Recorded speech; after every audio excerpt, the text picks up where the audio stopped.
종교가 그냥 단순히 불교를 그냥 신앙적인 개념으로만 생각을 하는데 불교가 가지고 있는 여러 가지 사상적 특징들 이런 것을 통해서 여러분들이 불교라는 종교가 어떠한 사회적 역할이라든지 또 종교적인 측면이라든지 여러 요소들을, 특징들을 우리가 알 수 있죠. 그죠? 자, 오늘은 이어서 세계관에 대한 공부를 조금 할까 합니다. 여러분들 교재 14페이지 보시게 되면, 보통 우리가 이제 사전적, 일반적인 개념에서 세계관을 얘기를 할 때 이렇게 정의를 합니다. 어떤 지식이나 관점을 가지고 우리가 이제 사람마다 각자의 어떤 배워왔던 지식이나 그죠? 또 개개인만이 가지고 있는 어떤 생각들, 관점들 이런 것들을 통해서 그것을 이제 어떤 우리가 주변의 여러 가지의 어떤 상황들 이것을 이제 인식하는 방식이나 틀을 보통 이제 세계관이다라고 얘기를 합니다. 여러분들 교재에 보시게 되면 사전적 의미의 세계관 할 때 보통 우리가 세계라는 말로만 표현할 때는 공간적 의미가 좀 있죠, 그죠? 내가 머무는 공간을 보통 다 세계라 합니다. 그런데 이제 이것을 세계관이라고 하는 개념으로서 설명했을 때는 우리가 살아가는 삶에 대해서 전반적으로 파악하는 것을 이제 보통 세계관이라고 해요. 그래서 우리가 보통 어떤 삶의 방향, 가치, 그 다음에 또 안목의 근간이 되는 것이 바로 세계관이다라고 얘기합니다. 우리는 지금 21세기라는 사회의 어떤 모습 속에서 우리는 살아가고 있죠, 그죠? 그래서 지금 우리가 살고 있는 이 사회의 그런 여러 가지 나타나는 모습들을 통해서 이제 우리가 보통 학습을 통해서 배움을 통해서 나름대로의 어떤 가치관을 가지게 되고 또 어떤 삶의 방향을 우리가 찾게 되죠, 그죠? 그런데 이제 우리가 지금 살고 있는 우리의 사회는 어떻게 보면 물질은 풍요로워졌지만은 한편으로 정신적으로는 굉장히 황폐해져가는 이런 모습들, 특히 이제 우리가 예상하지 못했던 여러 가지 환경 문제라든지 기후 문제, 또 여러 가지 어떤 이념의 갈등이라든지, 그죠? 또 이제 예를 들면 우리가 흔히 말할 요즘에 사회적으로 차별 문제라든지, 그죠? 이런 것들로 인해서 늘 갈등이 끊이지 않고 있습니다. 지금도 이제 미국 같은 사회는 어떤 인종 차별적인 이런 부분들, 그죠? 그래서 이제 뭐 백인이나 또 흑인이나 또 아시아계 이런 쪽의 모습들이 이제 우리 주변에서 일어나고 있습니다. 뿐만이 아니라 이제 우리가 작년부터 코로나19라고 하는 어떤 세계적인 감염병의 유행으로 인해서 우리들이 살아가는 삶의 어떤 모습도 많은 변화가 생겼고 또 생활도 마찬가지고 그죠? 여러 가지 이런 것들이 이제 이루어지고 있는 겁니다. 그래서 점점 어떻게 보면 우리의 삶이 좀 더 편안하고 행복한 삶을 만들어가야 됨에도 불구하고 지금 우리가 직면하고 있는 우리의 삶은 바로 모순과 혼란에 빠져들고 있다라고 하는 부분이에요. 우리가 보통 이제 이러한 모습들을 불교에서는 우리 중생의 현실을 그대로 이제 나타내고 있습니다. 우리가 이제 불교에서 중생이 사는 현실을 우리가 이제 사바세계다 이런 말을 하죠, 그죠? 우리가 사는 중생의 세계를 무슨 세계요? 사바세계다. 그러니까 이 사바세계라는 말은 말 그대로 뭐냐면 고해라는 뜻이에요, 고해. 이 괴로움의 세계다 이런 뜻이에요. 부처님께서 이제 중생이 사는 이 현실의 모습을 봤을 때 그 중생의 현실은 결국 괴로움의 세계. 그 괴로움이라고 하는 것은 총체적인 여러 가지의 지금 이제 우리가 예를 들면 수천 년 전에도 또 수백 년 전에도 지금도 우리들은 이러한 여러 가지의 혼돈된 모습에서 살아가고 있다라는 거예요. 자, 그러다 보니까 이제 우리가 어떤 삶의 기본 원칙이라든지, 그죠? 이런 것들, 가치관이라든지 이런 것들이 무너지고 있는 것이 지금의 현실입니다.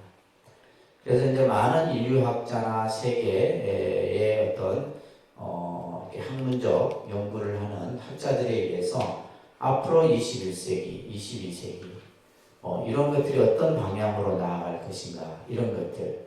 그래서 우리가 이제 이 공부를 통해서 여러분들이 불교적 세계관 혹은 또 이제 기독교인들은 기독교적인 세계관 이런 얘기들을 하거든요. 그래서 우리가 불자라면 불교적 세계관을 어떻게 가지고 있어야 되느냐 이게 오늘 공부의 핵심입니다. 그래서 그렇기 때문에 우리에게 가장 지금 중요한 것은 바로 뭐다? 올바른 세계관을 확립하는 것이다 라는 거예요. 근데 이제 우리는 이런 어떤 가치적인 문제라든지 관념적인 문제에 많은 사람들이 혼란과 모순에 빠지게 되는데, 자, 그래서 우리는 항상 부처님께서는 이 세상을 어떻게 봐라? 정결, 그죠? 바른 안목을 가지고 세상을 봐라. 이게 이제 불교에서 아주 중요한 부분이에요. 그런데 이제 우리가 이 정견을 얘기하면서 우리 중생의 그 생각은 두 가지 관점에서 치우쳐 있어요. 하나는 이것을 단견이라는 말을 합니다. 그러니까 단견. 단자는 끊어질 단자예요. 견해 이런 뜻으로 보시면 됩니다. 그래서 이 단견은 뭐냐면 모든 것을 어떻게 보면 이제 무의 관점에서 보는 거예요.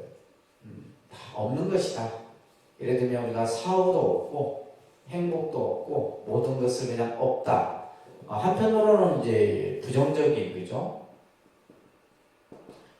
이제 이런 어떤 세상을 부정적인 사고로 보는 이런 이제 그런 견해들을 불교에서는 단견이라고 해요. 단견. 이것은 한쪽에 치우친 거죠. 한쪽에 치우쳐져 있는 생각이에요. 반면에 이제 또 하나의 견해가 이제 이것을 상견이라고 해요. 그러니까 상견.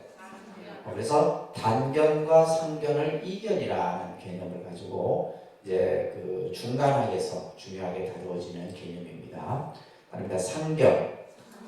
이 상견은 말 그대로 뭐냐 하면 모든 것을 유의 입장에서 보는 거예요. 유의 입장. 그래서 어떻게 보면 이제 이것을 꼭 어떤 긍정적이다라고 이렇게 이제 보기보다 그냥 우리가 표현을 할 때 대비적으로 얘기할 때 단견은 이제 부정적인 사고고 또 상견은 모든 것을 긍정적으로 때로는 어떤 우리가 현실을 비판적으로 볼 수 있는 안목도 있어야 되는데 모든 것을 다 그냥 만사 오케이 다 그냥 예스로 다 보는 거예요. 이건 뭐냐? 상견이에요. 근데 이제 이 불교에서의 어떤 이런 어떤 우리가 보는 관점이 단견도 갖지 말고 상견도 갖지 말아라. 단견에 치우쳐서도 안 되고 상견에 치우쳐서. 그러면 결국 이 정견이 되죠. 이 정견은 바로 어떤 개념이냐면 중도예요. 중도. 모든 것을 중도적 관점에서 바라는 거예요. 어디에도 치우치지 않는. 근데 우리는 이제 항상 이 두 가지 관점에서 모든 현상을 바라보게 되죠. 그죠? 자, 그래서 앞에서도 얘기했듯이 우리가 이 중도적 세계관이라고도 합니다. 불교의 세계관은 중도적 세계관이에요. 어떤 차별을 두지 않고 또 예를 들면 이거다 저거다라고 말하지 않는 모든 것을 아우를 수 있는 이런 어떤 세계관을 얘기를 합니다. 그것이 이제 우리가 이제 좀 더 공부해야 될 연기론적 세계관이다라고 이제 얘기하는 거예요. 그래서 우리가 세계관을 바로 갖고 있다라고 하는 것은 우리들이 살아가는 삶에 대한 방향, 또 우리들이 어떻게 가야 할 것인가에 대한 안목, 신념들을 바로 세울 수 있다. 이렇게 말씀드릴 수가 있습니다. 그렇죠. 우리가 이제 사람들이 이제 인생을 살다 보면 내가 지금 어디로 가고 있는지, 무엇을 해야 되는지, 정말 어떻게 보면 어떤 경우에는 막다른 길에 다다랐다고 생각하는 사람도 있고, 또 그러다 보면 그런 사람들은 뭘 해요? 자살이라고 하는 것을 이제 어떤 도피처로서 생각을 하게 되는 거죠. 이런 것들이 지금 우리 주변에서 일어나게 되는데, 그래서 우리가 올바른 세계관을 갖는다라고 하는 것은 마치 뭐와 같냐면 우리가 여행을 떠날 때 미리 목적지를 정해두고 그리고 그 목적지에 따라서 우리가 어떠한 수단과 방법을 가지고 목적지에 도달할 것인가, 그죠? 내가 어떻게 그 종착점에 이룰 것인가. 여기에 대한 여러 가지 이제 뭐 이해와 지식 이런 것들이 요즘에야 이제 뭐 모든 것이 어떤 정보라든지 뭐 여러 가지 다양한 정보 인터넷이라든지 이런 걸 통해서 우리가 여행을 뭐 가보자 해도 요즘에는 뭐 그죠? 혼자서도 다 갈 수 있고 모든 걸 다 할 수가 있는데 그게 비유해서 이렇게 얘기를 하는 겁니다. 그렇기 때문에 올바른 세계관을 가지고 있느냐 그렇지 못하냐에 따라서 우리들의 삶의 성공과 실패가 정될 수 있다.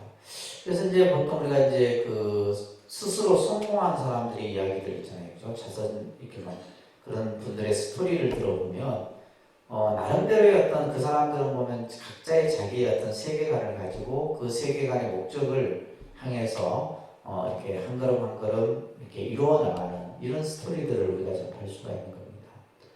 그런데 이제 교재에도 말하고 있듯이 잘못된 세계관, 그러니까 잘못된 사고죠. 어떻게 보면 우리가 쉽게 얘기하면 잘못된 사고, 잘못된 관념.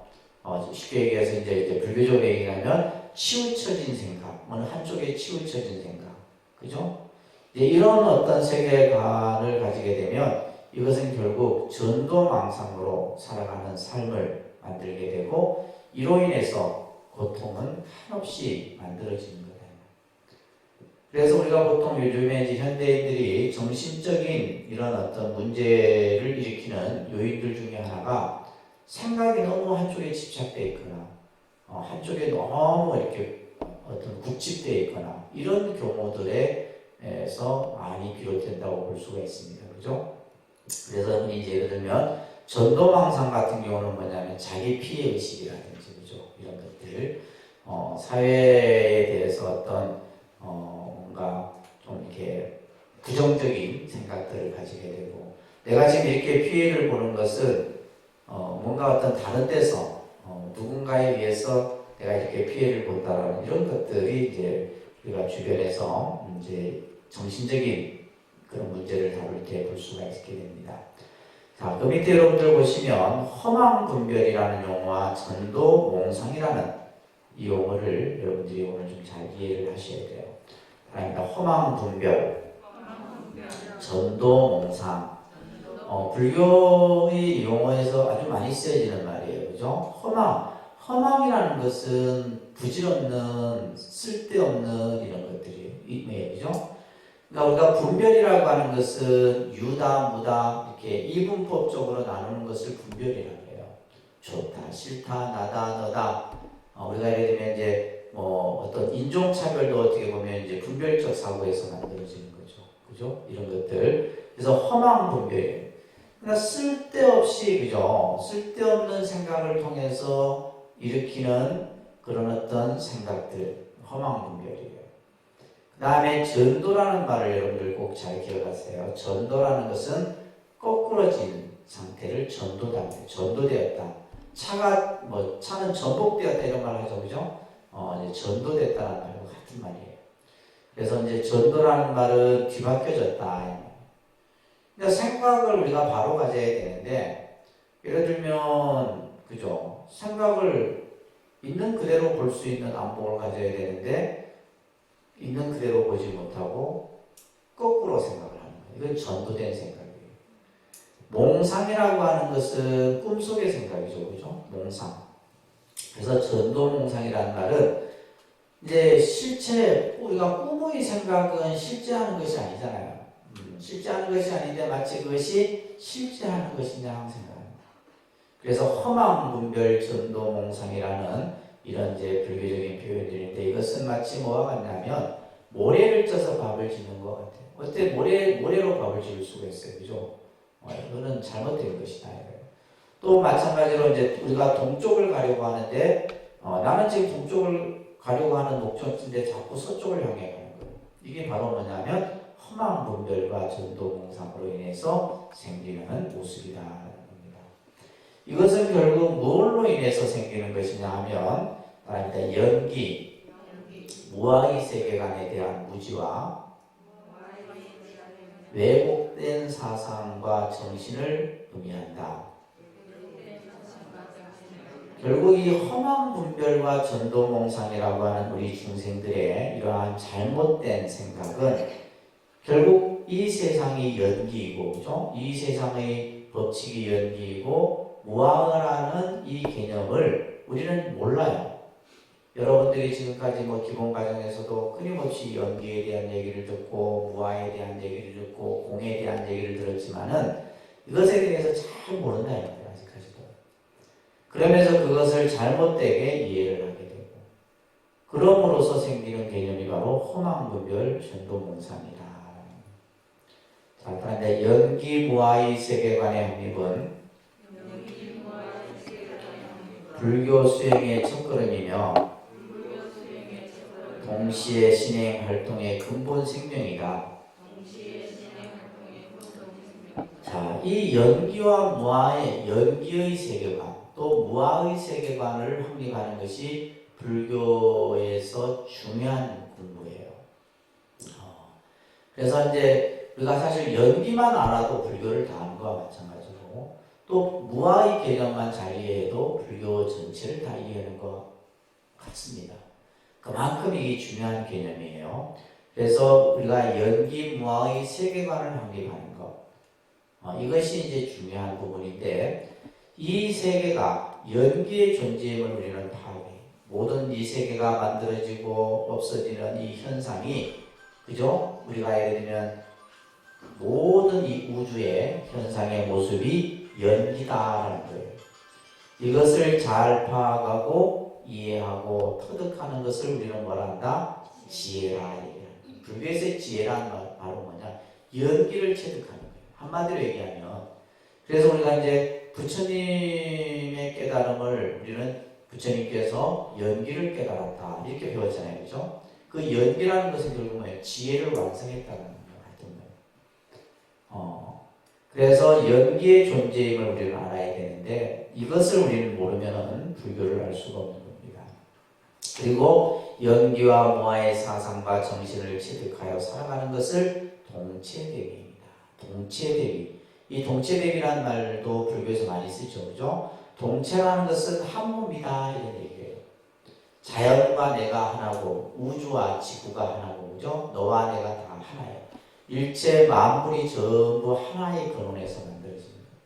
그런 가운데서 뭐가 나올 수 있다는 거예요? 대비행이 나올 수 있다는 거예요. 그래서 이 동체 대비행을 우리는 실천하는 것이 바로 연기무아의 사상을 터득해가는 것이다. 그래서 오늘은 이제 우리가 이 연기론적 세계관이라고 하는 개념을 조금 여러분들 프린트를 나눠드렸죠, 그죠? 근데 이게 참 우리가 한글로 되어 있지만 읽어도 어려운 거예요. 읽어도 무슨 말인지 잘 몰라요. 그래서 조금 한번 우리가 이 공부를, 그래서 오늘 공부는 우리가 세계관을 확립하는데, 그 세계관은 불교적 세계관이다. 그럼 불교적 세계관이라고 하는 것은 아까 얘기했듯이 연기론적 세계관, 무아의 세계관이에요. 아시겠죠? 여기 오늘 공부의 핵심입니다. 자, 우리가 불교와 과학이라고 하는 것을 논하기 전에 먼저 인간과 사물의 존재 방식, 이것을 우리는 존재론이라고 합니다. 인간이 어떻게 존재하고 이 우주가 어떻게 존재하느냐라고 하는. 그래서 불교의 존재론이라고 하는 학문 영역이 있어요. 그래서 이 세상이 어떻게 존재하느냐. 또한 인간의 근원적인 문제, 그죠? 인간의 가장 근원적인 문제가 뭘까요? 우리가 이제 자본주의 사회에서는 그것이 돈이라 할 수 있지만은 사실은 이것은 근원적인 문제가 될 수 없어요. 우리가 좀 더 본질적이고 근원적인 문제는 바로 가장 중요한 것이 나고 죽음이라는 문제예요. 여기서 말하는 근원적인 문제라고 하는 것은 생사의 문제다. 무슨 문제예요? 생사의 문제입니다. 그래서 우리가 이제 불교의 공부는 결국 이 생사의 문제를 해결하는 데 있는 거예요. 생사의 문제. 그래서 스님들이 출가를 하고 수행을 하는 그 이유도 바로 이 문제를 해결합니다.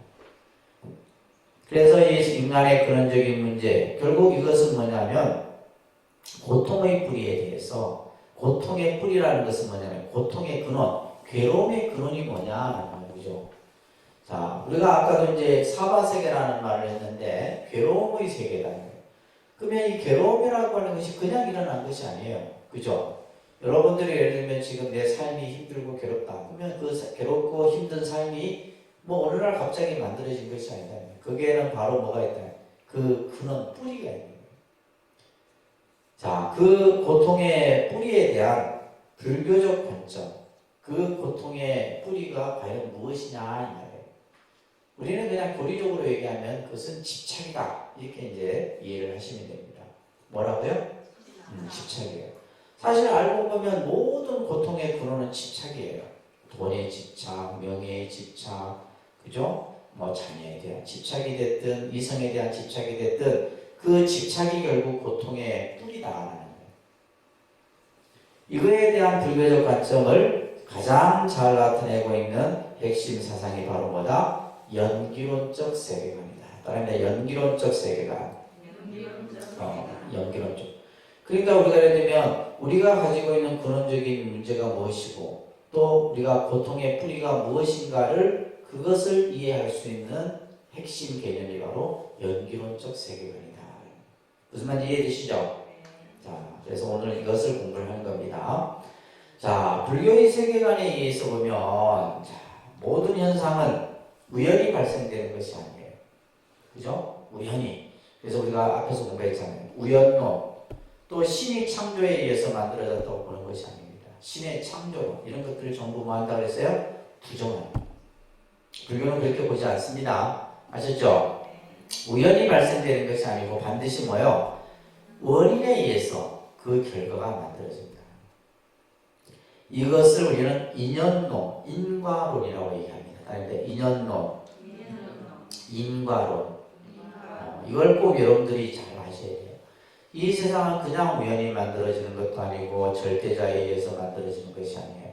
반드시 그러한 결과를 만들어내는 근본 원인이 있다. 이런 얘기예요. 자, 이러한 것은 모든 과학의 기본 입장과 궤를 같이 하고 있다. 이렇게 하고 있어요. 그래서 이제 우리가 제가 예전에 했잖아요. 가장 과학적인 종교, 불교예요. 가장 과학적인, 합리적이고. 누가 얘기했다고 그랬어요? 아인슈타인이. 제가 얘기한 게 아닙니다. 아인슈타인이 가장 과학적이고 합리적인 종교를 내가 예를 들면 꼽을 한다면 불교라고 말하고 싶다. 이렇게 얘기했다. 결국 그게 이 어떤 우리가 지금 말하는 뭐 현대 물리학이 됐든 뭐 생명공학이 됐든 간에 그 근원을 우리가 딱 보면 뭐야 전부 연기, 인연에 의해서 설명되어지는 것이다. 자, 적어도 이것은 뭐냐면 불교의 업보사상, 윤회사상 이것과 다 연결되어 있어요. 나중에 여러분들 이제 불교에서 말하는 업보사상 들어보셨죠? 모든 것은 내가 지은 업의 결과로서 우리는 살아가는 게 업보사상이에요. 지금 여러분들이 사는 모습은 내가 지은 업의 값으로서 나타난 모습이다 이 말이에요. 윤회사상도 마찬가지죠. 그죠? 윤회사상도. 윤회사상이라는 것은 끊임없이 뭐요? 생명은 돌고 돈다 이런 것이 윤회사상. 그러니까 생이라는 것이 한 생에 딱 끝나는 것이 아니라 뭐요? 계속 태어나고 죽고 태어나고 죽고 태어나고 죽고 반복하는 그러한 삶을 윤회의 사상과 그 개념에서 설명돼요. 이러한 것들이 바로 인과론의 개체적 내지 사회적 표현이라고 볼 수 있다. 불교의 존재론이나 인식론에 의하면 어떤 사물이나 인간도 완전히 독립적인 개체로 존재하는 것은 없고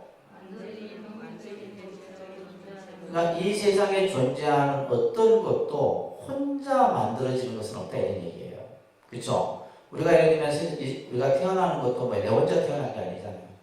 뭐예요? 아버지와 어머니와 나의 인연에 의해서 내가 태어난 거예요. 이런 거를 저 길가에 핀 그 풀, 한 송이 풀도 그죠? 마찬가지예요. 모든 것은 혼자서 만들어지는 것이 아니다.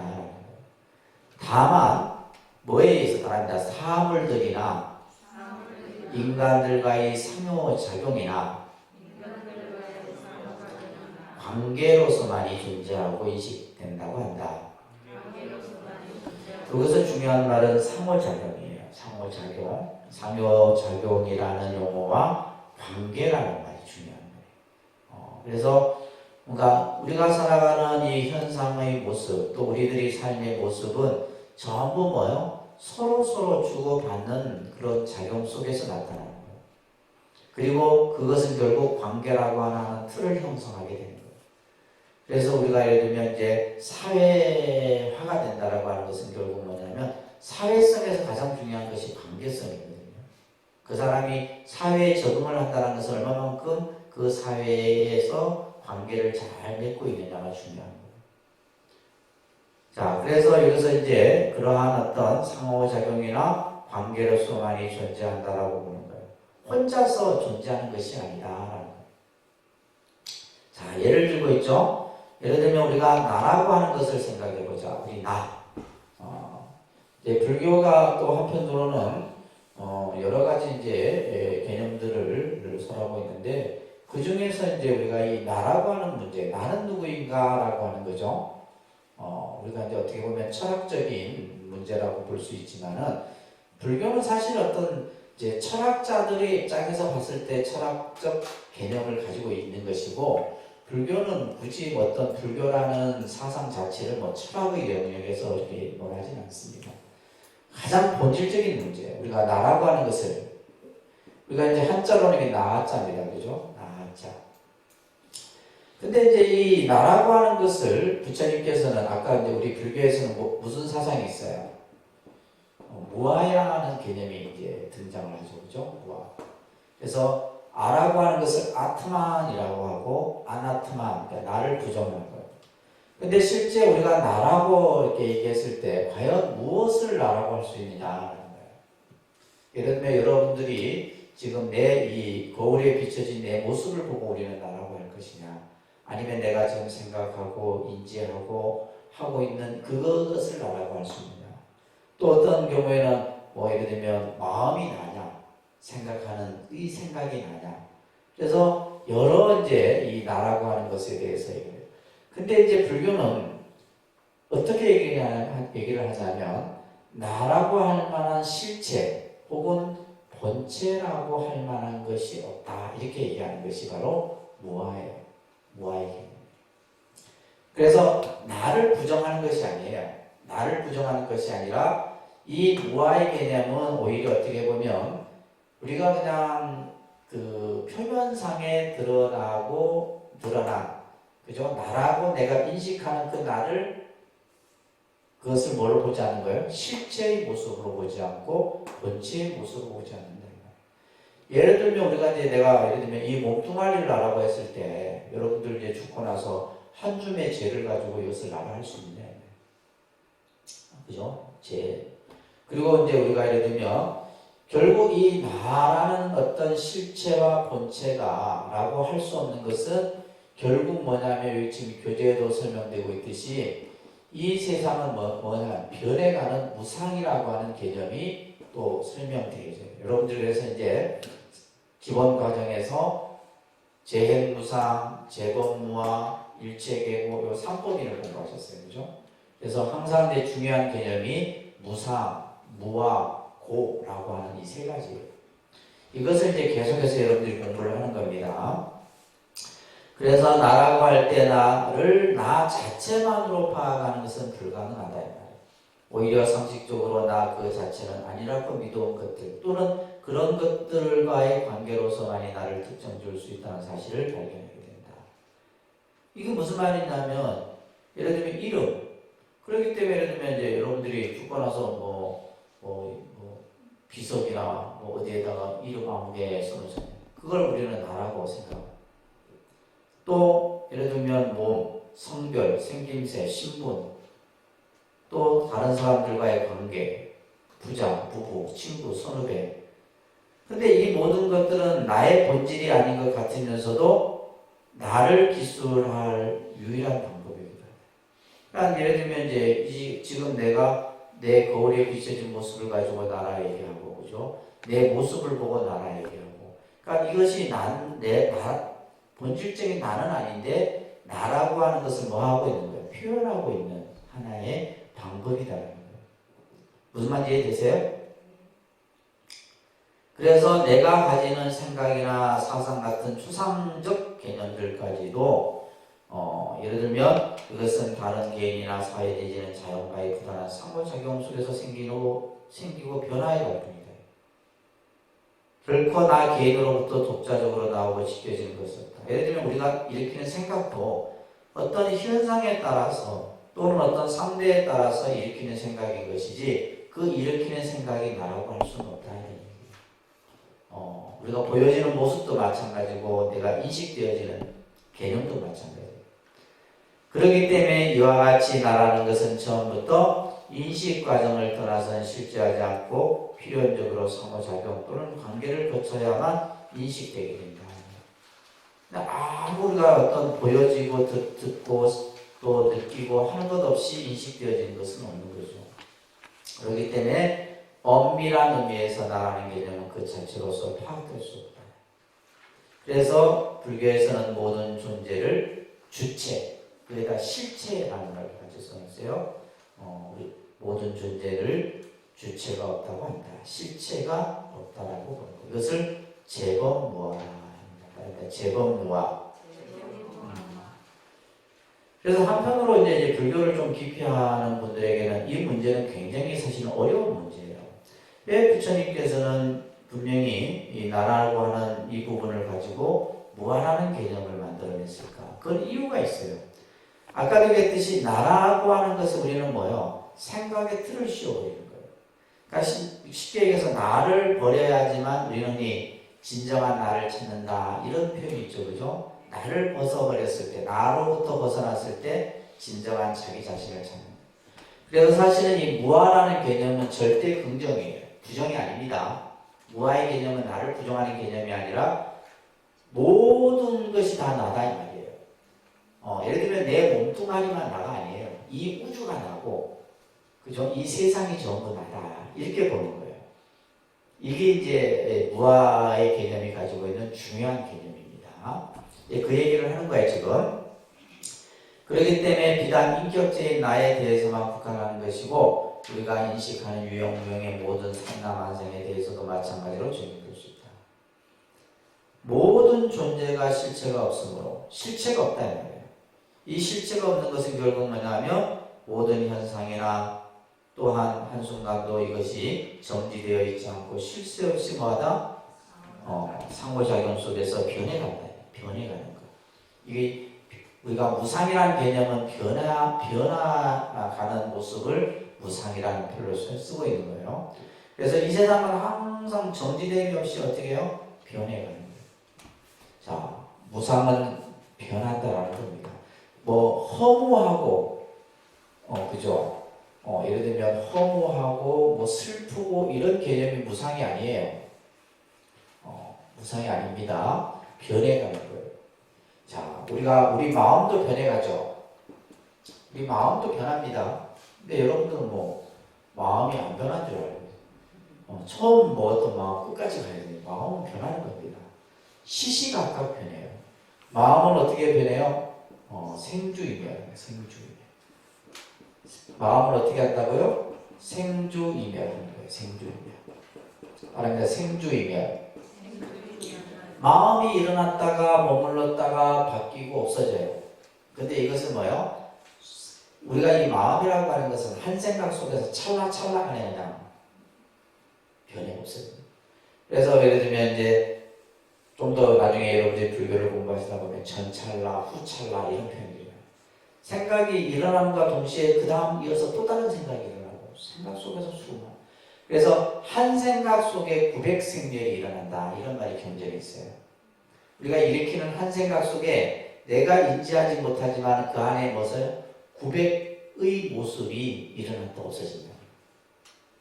그래서 마음이라고 하는 것은 변하는 겁니다. 아셨죠? 변하는 거예요. 뿐만이 아니라 이 세계도, 그죠? 우리가 사는 이 공간의 이 세계도 변하는 거죠. 이 우주도 변합니다. 지금도 우리가 예를 들면 지구라고 하는 이 역사가 수억 년 전에 수많은 생성과 소멸의 과정을 거치면서 그죠? 인간이 진화해 오고 그런 어떤 이제 모습들 속에서 우리가 지금의 현재를 살고 있는 거죠. 지금도 이 순간순간은 끊임없이 뭐해가고 있어요? 변해가고 있어요. 이것을 성주계곡이랍니다. 성주계곡.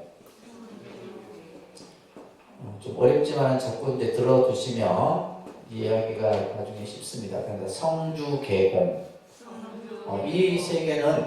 이 세계는 이루어지고 머물렀다가 지금은 어떤 단계예요? 이 지구로 친다면 지금 요쯤 단계가 있는 거예요. 지구가 요쯤 단계가 있는 거예요. 그렇기 때문에 이제 지금 이제 과학자들이 뭐예요? 제2의 지구를 찾잖아요. 과학이라고 하는 것은 미리 예측하고, 그죠? 또 지나온 어떤 그런 모든 과정들을 추론해서 하나의 어떤 과정을 만들고 하잖아요. 그러니까 지금 우리가 현재 와 있는 단계, 요 단계가 있어요. 점점 이제 무너지잖아요. 무너지는 예를 들면 그 무너지는 것이 어떤 지진이 됐든 자연재해가 됐든 간에 이런 것으로 인해서 점점 그 다음에 이제 마지막에는 뭐예요? 공으로 돌아가요. 근데 이것은 변하는 것은 또 다시 뭐예요? 또 이루어지고 계속 세계는 성주계공하고 우리의 마음은 생주인멸이에요. 뿐만이 아니라 우리의 그죠? 나라고 하는 이 몸뚱아리는 어떻게 해요? 생로병사해요. 뭐 한다고요? 생로병사. 그죠? 우리가 태어나고 늙고 병들고 죽어요. 죽고 나서 또 태어나고 병들고 죽고 계속해서 이것을 이제 우리는 무상이라 하는 거예요. 무상. 변하는 겁니다. 아셨죠? 무상이에요. 그래서 인간의 모든 고통과 문제들은 바로 이러한 무아와 무상의 원리를 체득하지 못한 상태에서 생기게 돼요. 아까 그것을 우리는 뭐라 했어요? 허망 분별 전도 농상. 지금 우리가 살고 있는 세상은 이 세계는 무상해요. 무아해요. 이것을 우리는 뭐냐면 여러분들 기본 과정에서 배웠죠. 유상이고 유아라고 생각합니다. 중생은. 이게 바로 뭐예요? 전도몽상이에요. 이 우리가 사는 현실은 무상하고 무아인데 우리는 뭐라 생각해요? 유아이고 유상이라고 생각합니다.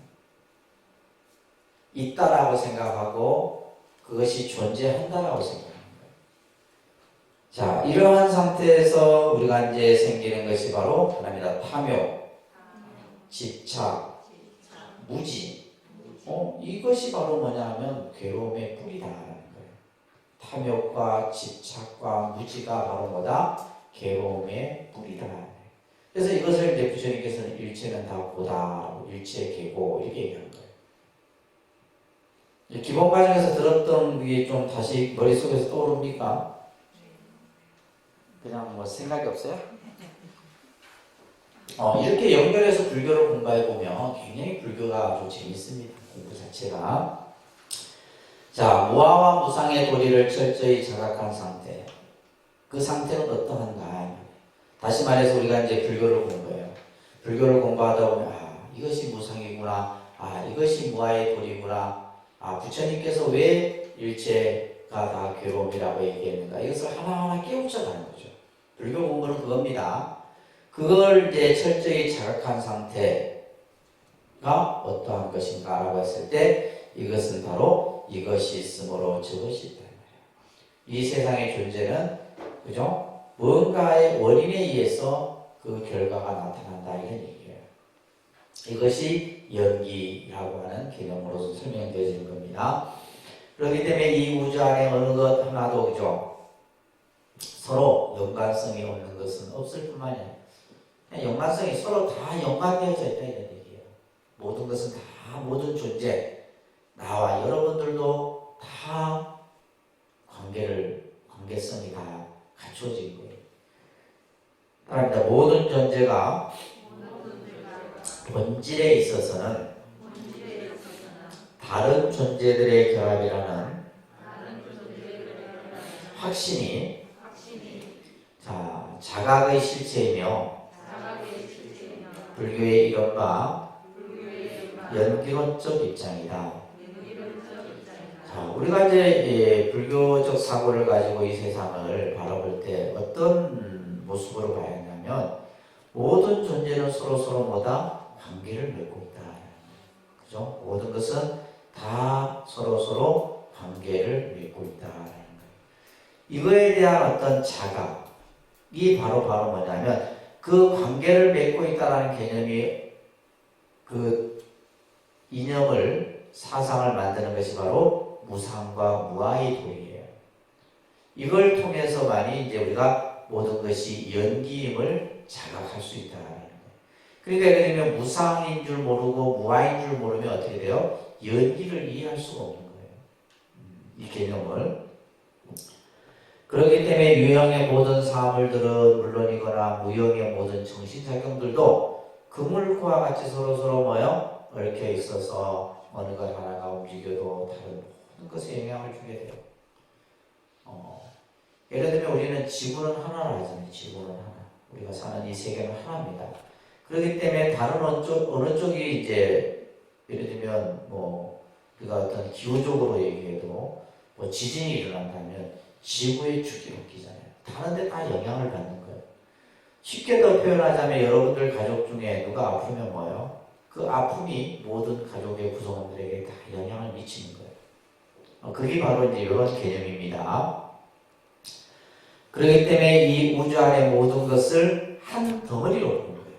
그죠? 우주는 하나다라는 거예요. 그리고 한 생명체인 유기적 공동체로서 파악돼야 된다라는 겁니다. 그래서 모든 생명은 다 평등하고 다 어떤 서로 관계를 맺고 있는 거예요.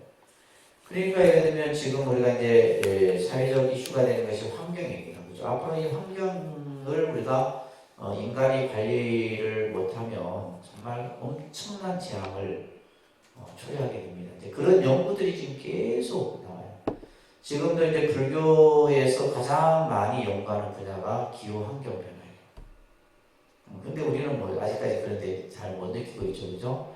그래서 저희도 지금 보면 세미나나 이런 연구 발표들이 보면 전부 환경과 기후 변화에 대해서 연구. 이제 그것을 불교적 관점에서 어떻게 바라보고 어떻게 그것을 치유할 것인가 이런 것들에 대한 그 연구들이 지금 이루어지고 있습니다. 그래서 모든 것을 하나의 생명체적인 유기적 공동체로서 파악해야 되고 그것을 이제 불교에서는 인간을 소우주라 하고 지금 우리가 사는 이 우주를 대우주다라고 얘기를 합니다. 인간은 하나의 작은 우주예요. 우리 개인 하나는 그 작은 우주만은 이 우리가 살고 있는 이 전체는 대우주가 되는 거예요. 그래서 이제 그 화엄경 사상에 나오는 한 티끌도 전 우주를 포함한다라고 하는 건데 일미진중 함시방 한자는 이렇게 이제 읽어요. 일미진이라고 하면 아주 작은 티끌 이런 뜻이에요. 아주 먼지와 같은. 우리가 예를 들면 여러분들 아침에 햇살에 이렇게 창문이 열려져 있으면 그 햇살 창문으로부터 이렇게 먼지가 쫙 보이는 게 보셨을 거예요, 그죠? 아주 미세한 그게 일미 작은 그 작은 티끌 가운데 시방 이 우주가 그 안에 포함되어 있다 이런 말이에요. 그러니까 하물며 이제 이게 이제 좀 더 크게 표현하면 우리 마음이 우주를 다 담고 있다 이런 표현들이 이제 불교적 설법에서 쓰여지는 거죠, 그죠? 그러니까 일반적인 사람으로는 상상을 할 수 없는 이야기예요. 이 우주가 어떻게 내 마음 안에 다 들어가 있어요. 그리고 이 우주가 곧 내 마음이다 이런 얘기예요. 이건 둘이 아닙니다. 둘이 아니고 이 우주가 전부 내 마음 안에 들어있대요. 이것이 바로 이러한 연기론적 관점을 표현한 것 중에 하나가 이제 서정주 시인의 국가협회인데 우리가 아무 관계가 없는 것 같지만은 뭐요? 그런 어떤 상호 관계 속에서 하나의 유기적인 모습으로 나타난다는 거예요. 한 송이 국화꽃을 피우기에 봄부터 서쪽새는 그렇게 울었나 보다. 근데 가을에 피는 북각꽃과 봄의 소촉새 울음은 시간적으로 공간적으로 뭐요? 관련성이 없을 것 같은데 불교의 연기론적 입장에서 보면 충분한 연관성이 있다. 아무런 어떤 상관이 없는 것 같지만은 불교적 연기론적 관점에서 보면 다 모든 것이 이러한 어떤 중중무진의 연기 속에서 관련이 있더라고요.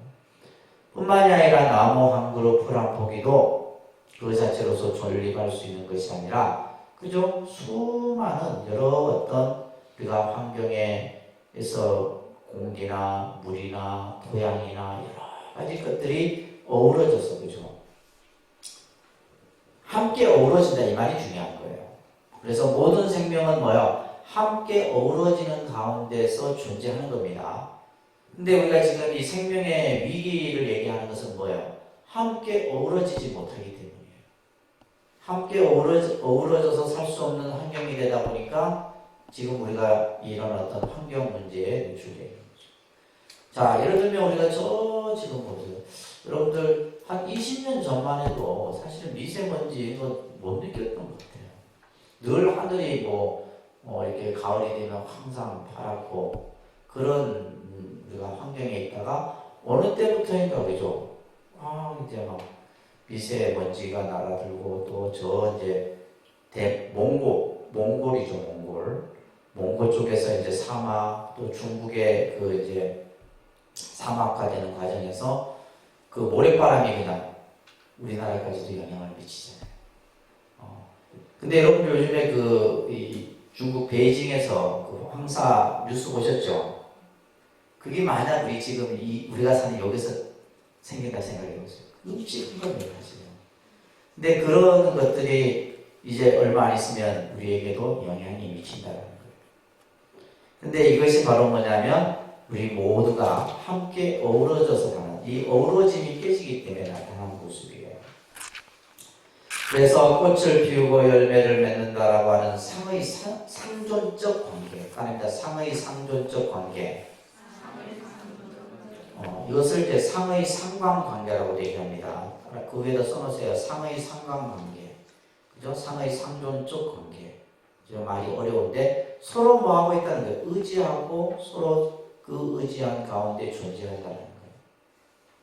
그러니까 예를 들면 인간이 자연 환경을 훼손하면 되겠어요? 안 된다는 거예요. 결국 그 자연 환경을 훼손함으로써 인간이 그대로 바뀌게 돼요. 요즘 우리 인간이 보면 인간이 얼마나 그 생명체 중에서 잔인한 생명체라면 인간이 못 먹는 게 없잖아요. 그렇잖아요? 다 먹잖아요. 예를 들면 그러다 보니까 결국 뭐요? 인간이 병드는 거예요. 먹어서는 안 되는 것들을 먹고 이제 그러다 보니까 이제 어떻게 보면 이제 코로나19와 같은 이런 전염병이 유행하고 있는 것이 몰라요. 그래서 상의 상존적 관계, 동체적 질서라는 말은 뭐냐면 모든 것은 하나예요, 하나. 둘이 아닌 하나인데 이것을 우리는 뭐예요? 무시하고 파괴해요.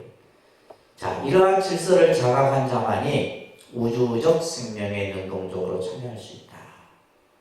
이것은 화엄경에서 인드라망의 그물로서 비유를 해요. 인드라망 그물. 그래서 그 그물이 있는데 그물마다 보주가 달려 있어갖고 그 보주의 빛이 서로 다 비춰져요.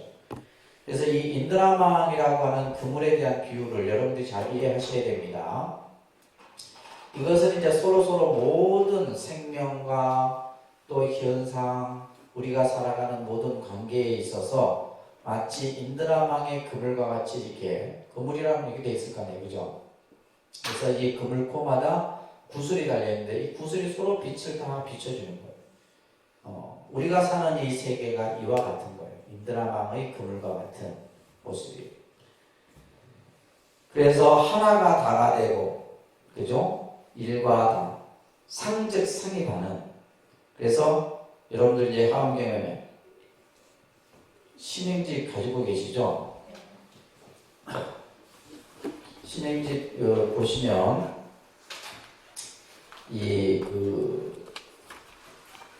274쪽에 보시게 되면 법성계라고 하는 것이 있어요. 법성계. 274페이지 보시게 되면 일적일체다적이라는 말 있죠. 그죠? 일적일체다적이. 하나가 곧 전체이고 전체가 곧 하나다.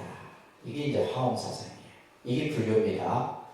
하나가 곧 전체예요. 내가 곧 이 우주다 이 말이에요.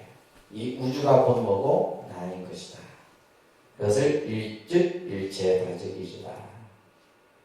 일중일체다적이 하나 가운데 모든 것이 있고 그 많은 가운데 전부 하나인 거예요. 그래서 이 모든 이 우주를 하나의 그 연기론적 모습 속에서 설명을 하는 겁니다.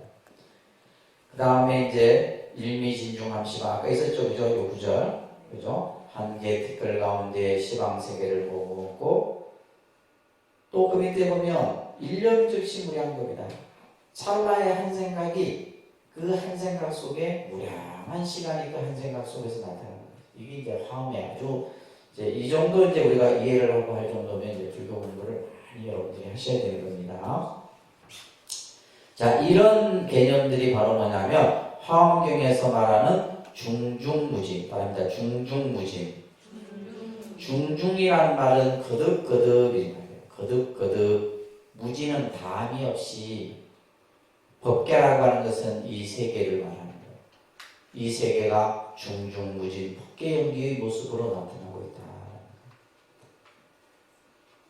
자, 그래서 이와 같은 개념들이 설명되어지는 겁니다. 그 밑에 보시면 하나의 유기적 공동체로 파악된 나는 무아가 아니에요. 무아가 아니라 우주적인 전하로서. 다시 말해서 나라고 하는 이 나는 이 우주 전체의 나를 말하는 거예요. 이러한 자아 개념이 무한한 확대를 의미하고 유한이 아닌 무한한 확대라 오히려 그 전하라는 관념마저 그렇기 때문에 나라고 하는 그 관념마저도 부정하여 철저한 초월을 말해요. 그래서 우리가 예를 들면 부정과 부정을 하게 되면 긍정이 되는 그런 게 있는 것 같아요. 그래서 나를 버릴 때 진정한 나를 찾는다라는 말이에요. 또한 부단히 변화하는 모든 상대적 현상 그 자체가 바로 절대적 실상임을 확신합니다. 있는 그대로 완전한 자유적 해탈을 얻을 수 있다고 보는 것이다. 그래서 한편 무아의 경지 또는 절대적 자유에 이르는 과정에서의 개체로서의 한 인간의 행위는 상당 부분 그 개인의 자유의지에 따르며 그 책임 또한 철저하게 그 개인이 자각해야 한다고 가르치고 있다. 왜냐하면 원론적으로 볼 때 어디까지나 나인지가 분명하진 않겠지만 나 개인을 떠난 전체 또한 있을 수 없고 모든 개체들이 우주적 질서 속에 평등하게 참여하기 때문이다. 따라서 인간의 행위에 대해서 옳고 그름은 단지 그 행위가 무아적 또는 전화적 입장에서 취해졌는지 아니면 아직 자각되지 않는 소아적 입장에서 취해졌는지 하는 기준밖에 있을 수 없다.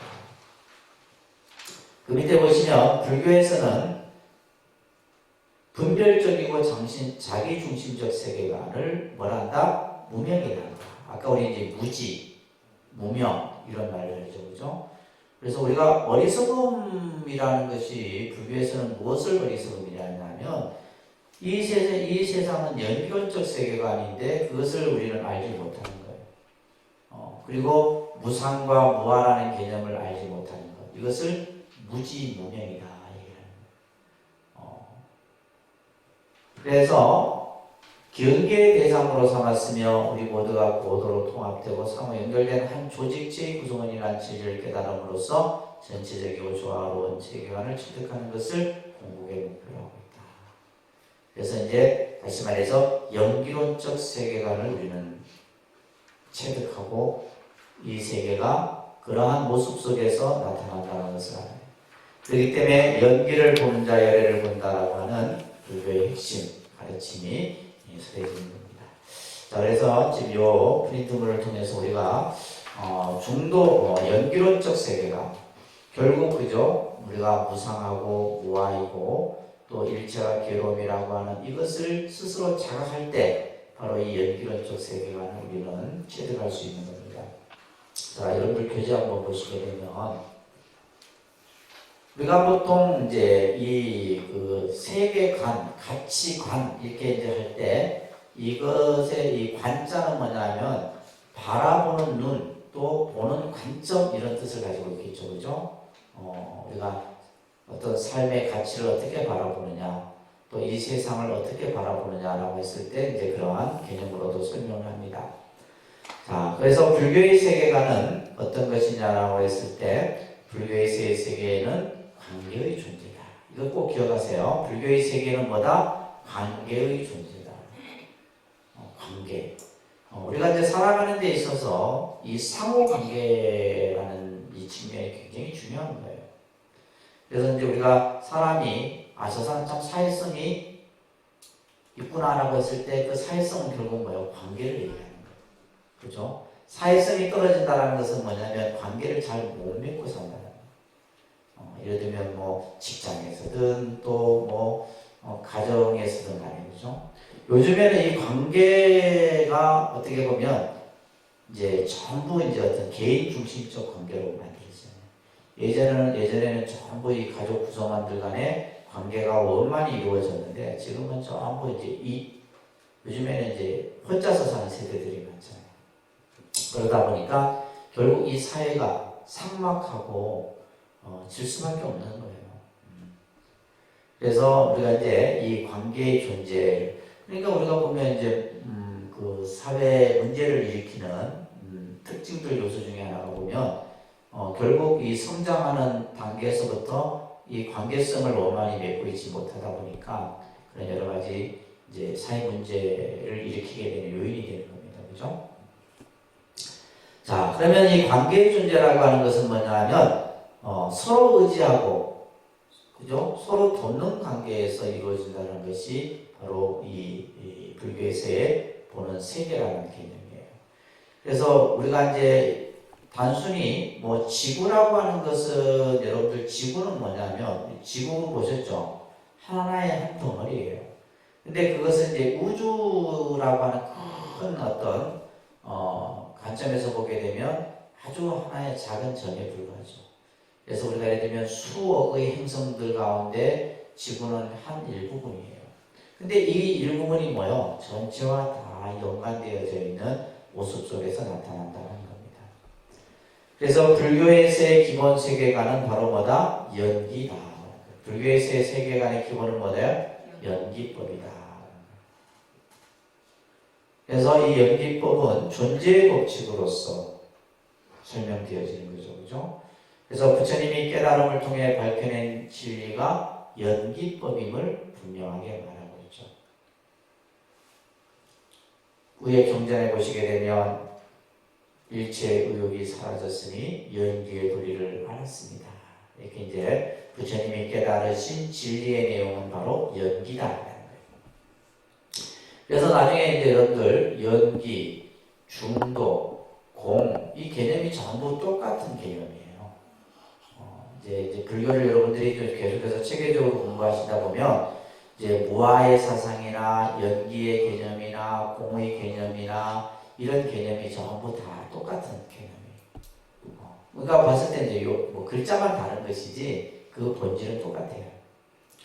자, 그래서 연기법임을 설하고 있는데 이 연기법은 말합니다. 존재의 실상이며 실상이라는 것은 참모습이에요. 이 세상에 존재하는 모습, 이게 바로 연기다.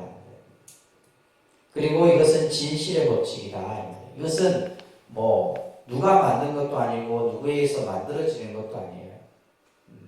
이것이 바로 연기다라는 것을 얘기하고 있습니다. 그래서 연기법의 세계관은 이 세상 어느 한 가지도 관계를 맺지 않는 것이 없다.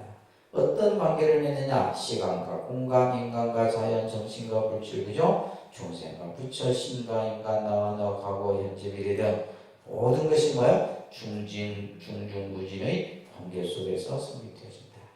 그러니까 우리는 이제 예를 들면 여러분들이 불교를 공부하고 불교적 세계관을 가지고 살면서 요 관점을 가지고 있어야 하는 거예요. 그래서 모든 것은 중중무진의 관계 속에서, 그래서 중중무진의 총체적 관계 속에서 끊임없이 우리는 뭐예요? 생성 변화의 모습이 바로 우주요. 우리들의 삶인 것이다. 그래서 우리가 세상을 살아가는 그 진실의 모습을 바로 보기 위해서는 이 연기적 관점에서 볼 수 있어야 된다. 자, 그러면 이 연기법은 어떠한 가르침이냐라고 했을 때 결국 중생의 괴로움의 문제를 풀어주는 열쇠와 같은 것이에요. 고해의 문제. 그래서 부처님께서 예를 들면 이제 부처님이 왜 출가를 하셨어요? 출가를 한 이유가 뭡니까? 여러분들이 그러잖아요. 스님 왜 출가하셨어요? 이렇게 묻고 싶잖아요. 그죠? 부처님의 출가 동기는 고해 문제를 해결하기 위해서요. 괴로움의 문제. 그 괴로움이 누구의 문제냐면 중생들이 겪고 있는 이 고라고 하는, 그죠? 이 고를 이 괴로움이라고 하는 문제를 규명하고 이 문제를 푸는데 불교의 관점이 있는 거예요. 그래서 불교를 공부한다라고 하는 것은, 자, 이 고라고 하는 것은 중생의 현실이죠, 그죠? 우리의 현실의 모습이에요. 근데 이 현실의 모습을 부처님은 왜 그냥 부정적으로 이렇게 안 좋은 모습으로 봤냐 이렇게 보시면 안 돼요. 이것은 그냥 우리가 처해 있는 현실이에요. 현실을 바로 보는 거예요. 그래서 우리가 어떤 문제를 해결하기 위해서는 현실을 먼저 직시하는 것이 중요하잖아요. 그냥 현실의 모습을 직시하는 것이 중요하다.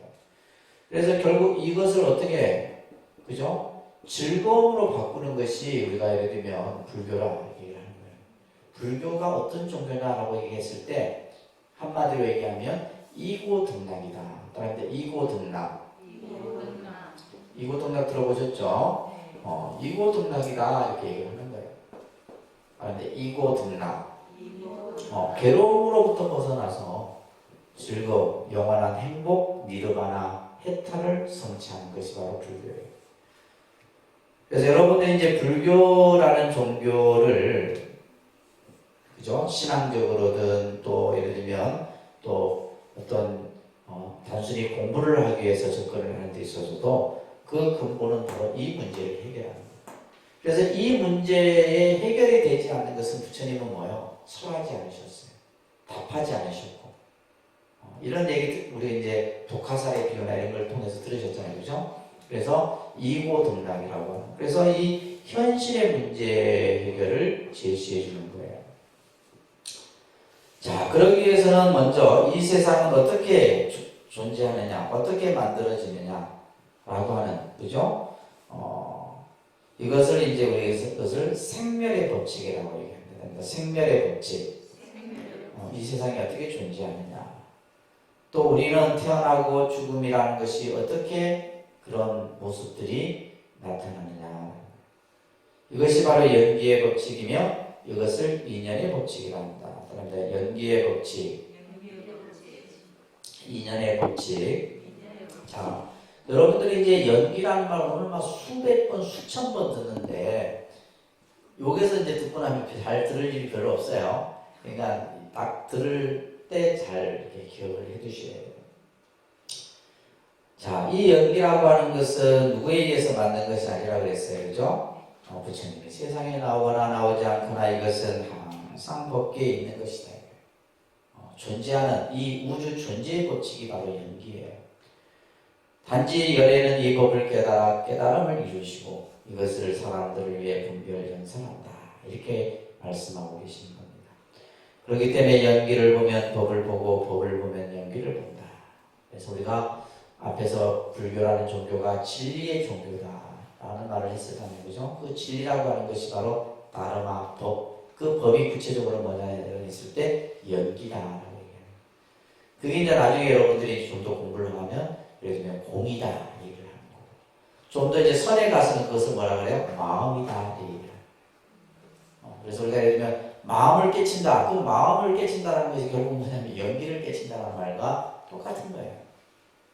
근데 이제 이것이 이제 설명되어져 가는 과정에서 그렇게 이제 설명의 개념이 바뀌는 거예요. 근데 그러다 보니까 이제 사람들이 이제 옛날에는 이렇게 얘기를 하더니 또 딴 데 가서 딴소리 하시는 거 이렇게 얘기해요. 근데 다 같은 얘기예요. 다 같은 얘기입니다. 그래서 우리가 예를 들면 연기를 깨달았다, 중도를 깨달았다, 공을 깨달았다, 마음을 깨달았다. 근데 말만 다른 거지 그 근본은 다 뭐다? 같은 말이에요. 아셨죠? 그게 뭐냐면 이거예요. 연기가 됐든 공이 됐든 중도가 됐든 마음이 됐든 결국 뭐예요? 이것을 바로 알았다 이런 얘기예요. 이 괴로움의 문제를 바로 알았다 이런 얘기예요. 아셨죠? 이 괴로움의 문제를 바로 알았다. 이제 그렇게 이제 보면 불교는 어렵지 않습니다. 자, 연기의 법칙은 불교의 핵심 사상이에요. 아주 중요한 사상입니다. 그래서 깨달으신 진리의 내용이고 모든 교설은 연기법으로 나왔고 부처님이 이 법을 깨달음을 이루셨다.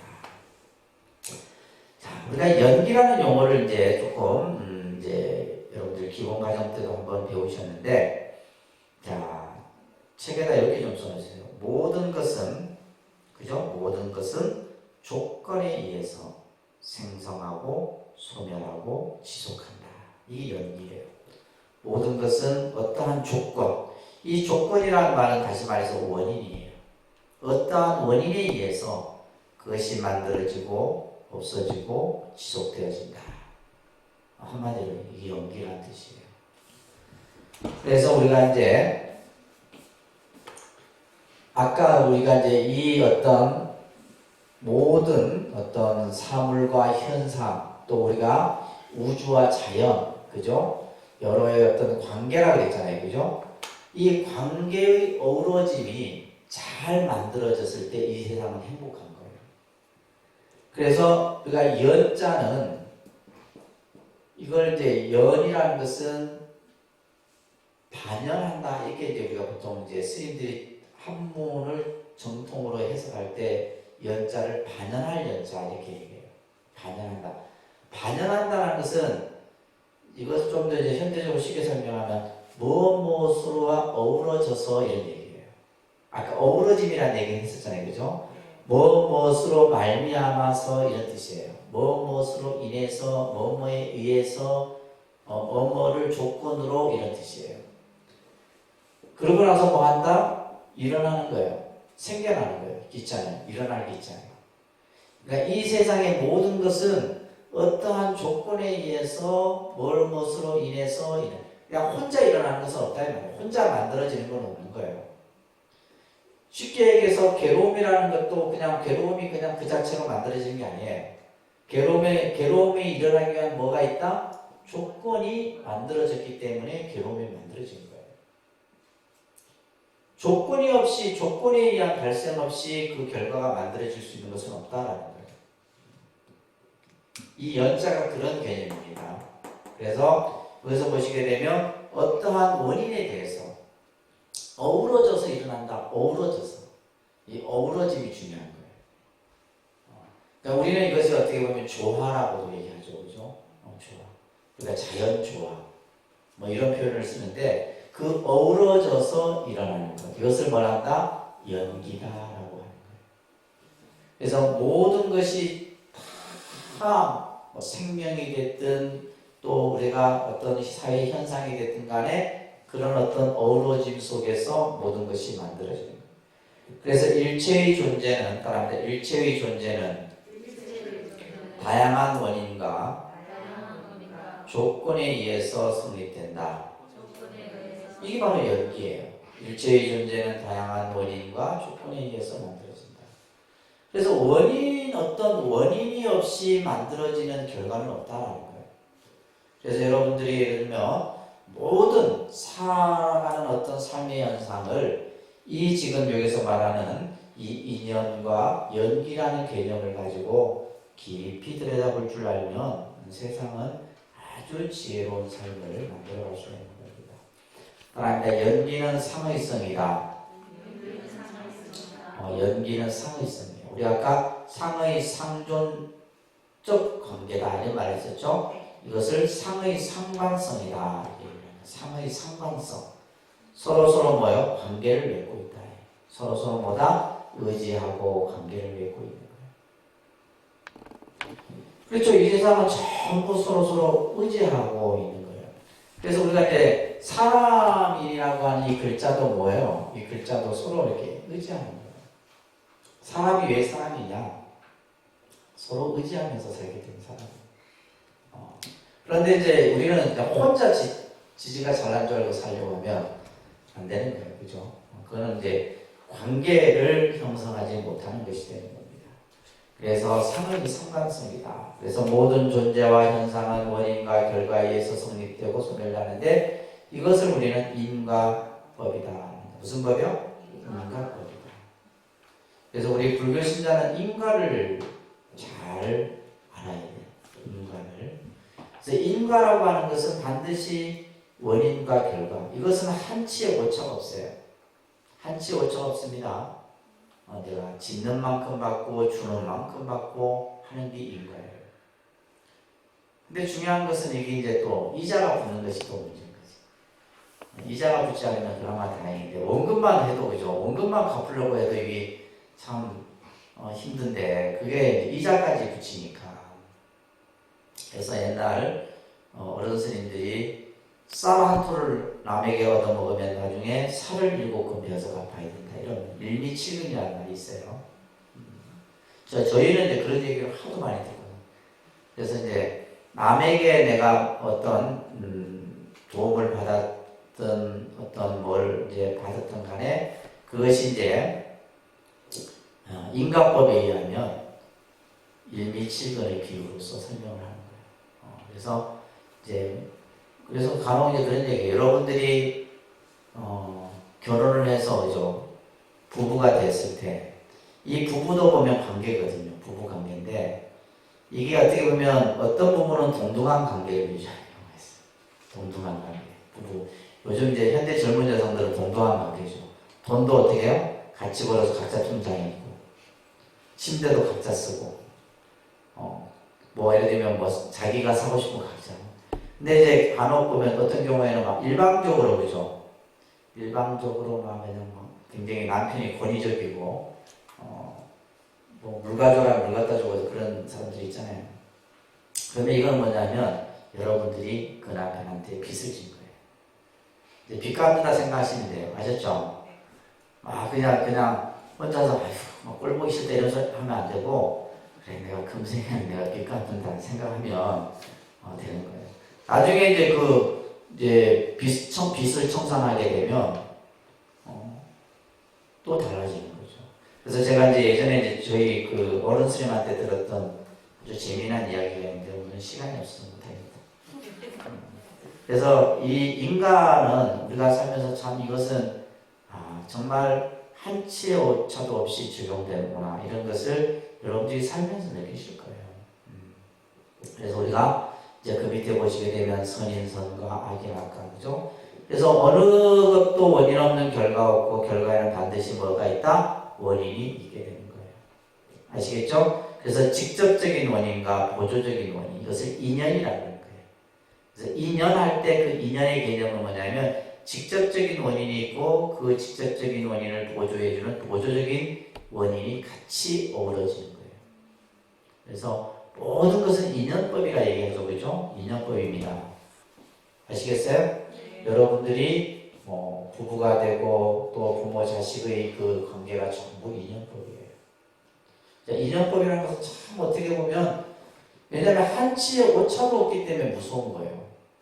내가 지은 만큼, 내가 준 만큼 그것을 그대로 받는 겁니다. 그래서 이것을 우리는 인연화합으로 모든 존재는 살아간다. 인연화합이라는 말. 그래서 우리가 인간이 살아가는 데 있어서 인연화합에 의해서 살아가는 겁니다. 근데 누굴 원망하고 탓할 것도 없어. 그죠? 그러니까 예를 들면 원망하고 탓하는 사람만큼 어리석은 사람이 없어. 근데 인과를 알면 원망하고 탓할 게 없어요. 왜? 우리는 뭐예요? 이 인과라고 하는 것은 자작자수라고 해요. 그러니까 자작자수. 내가 짓고 내가 받는 거예요. 내가 짓고 내가 받는 거다. 그러니까 여러 자식의 그 인과를 여러분들이 대신 받을 수도 없고 여러분들의 인과를 자식이 또 대신 받을 수도 없고 다 각자예요. 각자의 그 인과의 법칙이 적용되는 겁니다. 자, 부처님께서는 이것을 연기설의 공식이라 해서, 그죠? 여기서 이것이라는 말은 어떤 대상을 지시하는 개념입니다. 어떤 이것이라 했을 때 어떤 대상. 그래서 이것이 있으므로 저것이 있고 이것이 멸하면 저것이 멸한다. 그래서 반드시 어떠한 원인과 조건에 의해서 모든 것은 만들어지는 것이다. 그래서 이것은 공간적으로 시간적으로 뭐요? 서로서로 독립됨이 없이 서로서로 뭐가 되고 인이 되고 연이 되어서 만들어진다. 이 개념을 연기설의 공식으로서 설명을 하고 있는 겁니다. 자, 이 연기법은 사실 우리가 이렇게 단순히 한두 시간 공부로 가지고 이해할 수 있는 것은 아니에요. 부처님께서도 말씀하셨죠. 내가 체득한 이 법은 심히 깊고 보기 어렵고 깨닫기 어렵다. 어려운 겁니다, 사실. 그러니까 여러분들이 이제 들어도 어렵다는 얘기가 당연한 거죠, 그죠? 부처님께서 이렇게 말씀을 해놓고 계시는 겁니다. 적용미묘해서 이 가르침은 아주 적용미묘라고 하는 것은 미묘라는 것은 알 수 없는 거예요. 적연이라는 말은 아주 깊고 깊은. 그래서 사람들의 생각을 초월해. 우리 중생이 가지고 있는 생각을 뛰어넘는다 이 말이에요. 그렇기 때문에 지혜 있는 사람만 이것을 알 수 있다. 그래서 우리가 이제 예를 들면 수행을 한다라고 하는 것은 결국 연기를 깨닫기 위한 수행인 거죠. 연기를 깨닫기 위한 수행입니다. 그런데 세상 사람들은 뭐 하고 있어요? 욕망을 즐기고 욕망에 빠져 좋아하고 있어요. 세상에 그 탐욕에 빠져 있단 말이에요. 그렇기 때문에 이런 사람들에게는 뭐다? 인이 있고 연이 있다는 이 연기에 있지는 알기 어렵다. 그래서 여러분들 천주경에 무상심신미묘법이라는 구절이 있죠, 그죠? 무상심신미묘법, 그 법이 바로 뭐예요? 우리가 말하는 진리고, 좀 더 그 진리를 구체적인 내용으로 얘기하면 연기다. 그렇습니다. 자, 이 연기설이 가지고 있는 의미, 이걸 이제 여러분들이 이제 마지막으로 좀 정말 정리를 해주시면, 자, 우리가 이제 모든 종교는 어떠한 문제를 본질적으로 다루냐면 죽음의 문제를 다룹니다. 죽음의 문제, 이 사후의 문제, 그죠? 사후의 문제나 또 사람이 살아가는 삶의 가치의 문제, 이런 것들을 종교는 다루고 있죠, 그죠? 근데 각 종교마다 이러한 문제를 제시하는 방법들이 다 있어요. 예를 들면 이제 뭐 죽음의 문제에 대해서 어떤 종교는 천당설을 얘기하고, 그죠? 불교는 극락을 얘기하기도 하고, 여러 가지 이제 뭐 다양한 개념들을 설합니다. 예를 들면 이제 뭐 우리가 이제 선에서는 마음이 곧 극락이다. 유심정토사상을 얘기도 하고, 다양한 개념들을 설해요. 이러한 문제들을 얘기를 하는데, 연기법이야말로 우리의 나고 죽음의 문제를 푸는 가장 근본 열쇠다. 이걸 꼭 여러분들 명심하세요. 그래서 앞전에도 말씀드렸듯이 불교라는 종교가 가지고 있는 가장 큰 문제의식이 바로 뭐냐 하면, 불교라는 종교가 가지고 있는 가장 큰 문제의식, 아까도 말씀드렸듯이 나고 죽음의 문제예요. 생사의 문제랍니다. 그래서 우리가 생사해탈 이런 말 있잖아요. 생사해탈. 우리가 깨달음이 뭐냐라고 했을 때 생사해탈이다 얘기를 하는 거예요. 자, 그런데 왜 이 생사의 문제가 가장 중요한 문제냐 하면, 우리는 이 세상에 태어나기 이전에 그 이전의 세계를 우리는 몰라요. 그죠? 태어나기 전에 내가 뭐였는지 이걸 모른다 이 말이에요. 그래서 우리가 이제 선에서의 화두가 있죠. 부모 미생전과 시 본래 면목인고라는 화두가 있어요. 내가 부모로부터 이 세상에 태어나기 전에 나는 누구였느냐. 본래 면목이라는 말은 참 나를 말하는 거예요. 참 나의 실체가 무엇이었느냐. 이거 사실 이걸 알아야 되는 거예요. 태어나기 이전의 문제를 우리가 먼저 알아야 되는데, 자, 이것을 이제 우리가 이제 연기에 의해서 보게 되면 그 시작을 할 수 없는 그 시간으로부터 거슬러 올라가요.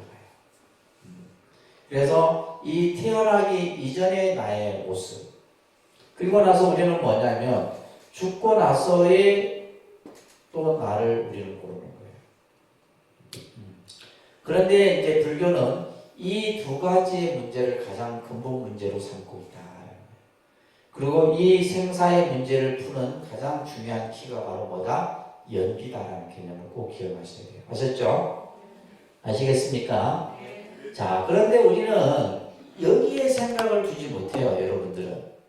생각을 두지 못하고 오로지 뭐예요? 지금 이 안에서 벌어지는 일들. 그죠? 우리가 예를 들면, 살아가는 데 있어서 돈 문제, 가족 문제, 교육, 이런 것에 이제 우리는 관심을 가질 수밖에 없는 거죠. 중생의 입장에서. 그죠? 중생의 입장. 근데 여러분들은 요게 문제 있고, 우리 머리를 갖고 출가한 스님 있는 뭐의 문제가 있고, 요게 문제예요. 요 차이점인 거예요.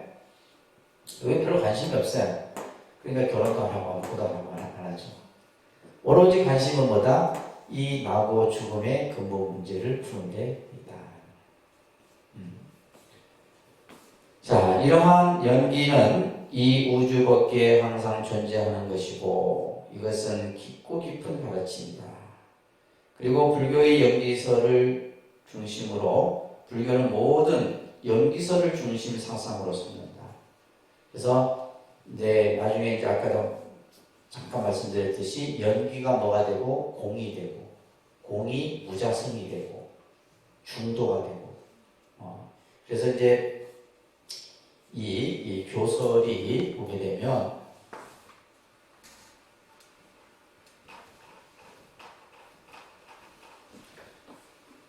여러분들이 이제 앞으로 계속해서 이제 이런 공부들을 하시게 돼요. 이 무아사상은 불교의 핵심 사상이에요. 불교 교설에 있어서 아주 중요한 개념입니다. 이 무아가 뭐가 되고 연기가 되고, 연기가 뭐가 되고, 다시 말해서 연기가 공이 되고, 또 이 연기가 중도의 개념이 되고, 그리고 이것이 이제 무자성이라고 하는 개념까지 여러분들이 이제 공부를 하시면서 나타나게 돼요. 그리고 이것이 나중에 이제 또 뭐가 되고 마음이 되고, 이런 식으로 이제 발전이 되는 거예요. 교리 개념들이. 그러니까 이제 전부 이것은 뭐요? 다 하나의 개념입니다. 근데 이 하나의 개념이 바로 뭐냐라는 거예요. 바로 우리들이 살아가는 현실의 문제를, 그 문제를 해결하는 데 있다. 아시겠죠? 이게 불교예요. 이게 불교의 아주 중요한 핵심 개념입니다.